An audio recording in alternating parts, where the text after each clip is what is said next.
نظام شمسی میں جہاں ہماری زمین اور دیگر سیارے موجود ہیں، وہیں کئی ایسے حیران کن اجسام بھی محو گردش ہیں جنہوں نے نظام شمسی کے ارتقاء میں اہم کردار ادا کیا اور بدستور کرتے چلے آ رہے ہیں۔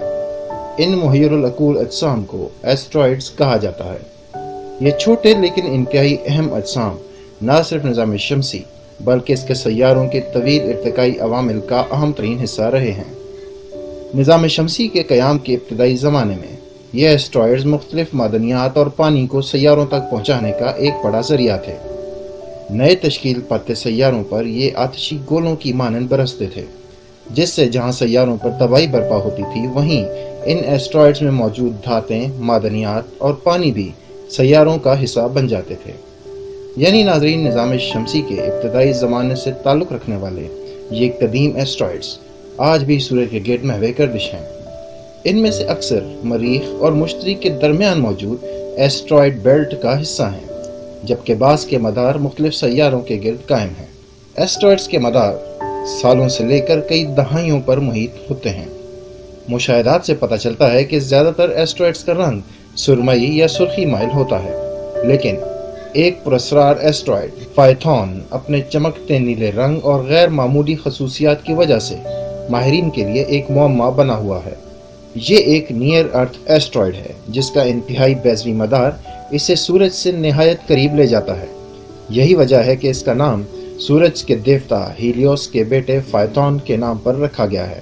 3.6 میل قطر کا حامل فائتھون اپنے طویل بیضوی مدار کے باعث مرکری، وینس، ارتھ اور مارس کے قریب سے گزرتا ہوا سورج کے نہایت قریب آ پہنچتا ہے۔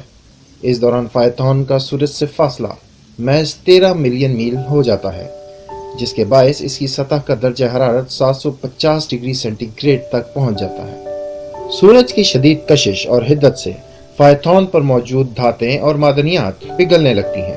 ہموار سطح پر دراڑیں نمودار ہو جاتی ہیں، جن میں سے اٹھنے والے گرد کے بادل ایسٹرائڈ کے عقب میں مختصر ٹیل بناتے ہیں، جس کے بعد فائتھون کسی کومٹ کی مانند دکھائی دیتا ہے۔ یہی وجہ ہے کہ اس کو راک کومٹ بھی کہا جاتا ہے۔ یہ ایک حیران کن امر ہے، کیونکہ عموماً خلا میں متحرک ایسٹرائڈز اس قسم کی خصوصیات کا مظاہرہ نہیں کرتے۔ ناظرین، زیادہ تر ایسٹرائڈز مختلف دھاتی چٹانوں اور معدنیات پر مشتمل ہوتے ہیں۔ ان عناصر کی مناسبت سے عموماً ایسٹرائڈز کی رنگت سرمئی یا سرخی مائل ہوتی ہے، لیکن فائتھون کی ایک اور حیران کن خصوصیت اس کا نیلا رنگ ہے۔ اگرچہ قدرے نیلی رنگت کے حامل دیگر ایسٹرائڈز کا مشاہدہ بھی کیا گیا ہے، لیکن ان کی تعداد انتہائی محدود ہے۔ فائتھون ان ایسٹرائڈز کے لحاظ سے اس لیے بھی منفرد ہے کیونکہ اس کا نیلا رنگ نہ صرف پوری سطح پر یکساں ہے بلکہ نہایت واضح بھی ہے۔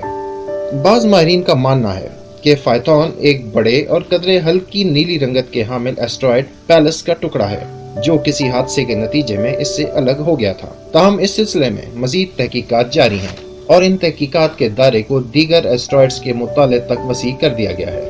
ناظرین، فائتھون کو 11 اکتوبر 1983 میں سائمن گرین اور جان ڈیویز نے انفراریڈ ایسٹرونامیکل سیٹلائٹ کی مدد سے دریافت کیا۔ ابتداً اس کا نام 1983 ٹی بی تھا، جس کو 1985 میں تبدیل کر کے 3200 فائتھون کر دیا گیا۔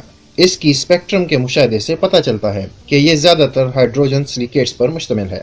امریکی ماہر فلکیات فریڈ لارنس نے فائتھون پر مزید تحقیقات جاری رکھیں، جس کے نتیجے میں یہ انکشاف ہوا کہ یہ پراسرار ایسٹرائڈ زمین پر برسنے والے جیمینیڈ میٹیور شاور کا حقیقی منبع بھی ہے، جن کو 1862 میں دریافت کیا گیا تھا، اور ماہرین فلکیات ایک طویل عرصے سے اس میٹیور شاور کے پراسرار منبع کی کھوج میں تھے۔ اس حیران کن دریافت کے باعث فائتھون سائنسی تحقیقات کے حوالے سے انتہائی اہمیت اختیار کر گیا۔ زمین سے قریبی اور ممکنہ طور پر خطرناک ایسٹرائڈ ہونے کے باعث فائتھون خلائی اداروں اور ماہرین فلکیات کا مرکز نگاہ ہے، اور اس کے غیر معمولی مدار کو بڑی حد تک سمجھا جا چکا ہے۔ تاہم فائتھون کی نیلی سطح کی کمپوزیشن اور اوریجن کو بہتر طور پر سمجھنے کے لیے مزید تحقیقات بدستور جاری و ساری ہیں۔ اس مقصد کے حصول کے لیے جاپانی خلائی ادارہ جاکسا سن 2022 میں ڈیسٹینی پلس خلائی جہاز کو فائتھون کی جانب روانہ کرے گا۔ یہ خلائی جہاز فائتھون کے قریب سے گزرتے ہوئے ایسٹرائڈ کی سطح اور اس میں سے نکلنے والے گرد کے ذرات کا مطالعہ کرے گا، جس سے یقیناً اس پراسرار نیلے ایسٹرائڈ کے حوالے سے گراں قدر معلومات کا حصول ممکن ہو پائے گا۔